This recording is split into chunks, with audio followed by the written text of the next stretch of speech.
Hello అండి. Welcome back to my channel దోసకాయ పచ్చడి.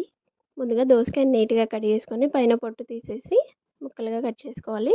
కొన్ని దోసకాయ ముక్కలు ఇలా గింజలు లేకుండా సన్నగా కట్ చేసి పెట్టుకోవాలండి. స్టవ్ పైన పాన్ పెట్టేసి ఆయిల్ వేసుకొని జీలకర్ర, పచ్చిమిర్చి, పల్లీలు వేసి వేయించుకోవాలి. పల్లీలకి బదులు నువ్వులు కూడా వేసుకోవచ్చు.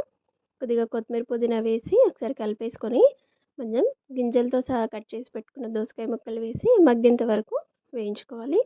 ఇది ఇప్పుడు స్టవ్ ఆఫ్ చేసి వెల్లుల్లిపాయలు, చింతపండు వేసి చల్లారిన తర్వాత ఉప్పు వేసుకొని మెత్తగా పేస్ట్ లాగా గ్రైండ్ చేసుకోవాలి. అందులో ముందుగా మనం కట్ చేసి పెట్టుకున్న దోసకాయ ముక్కలు వేసి జస్ట్ మిక్సీ ఒకసారి ఇలా తిప్పి ఆఫ్ చేసుకోవాలి. ఇప్పుడు పచ్చడిలోకి పోపు వేసుకోవాలండి. ఆయిల్ వేసుకొని జీలకర్ర, ఆవాలు, ఎండుమిర్చి, కరివేపాకు, పసుపు వేసి పచ్చడిలోకి పోపు అయితే వేసేసుకోవాలి. అంతే అండి, సింపుల్గా అయిపోతుంది. సమ్మర్లో దోసకాయ అప్పుడప్పుడు తింటూ ఉంటే బాడీకి చలవ కూడా చేస్తుంది. వీడియో నచ్చితే లైక్ చేయండి, షేర్ చేయండి,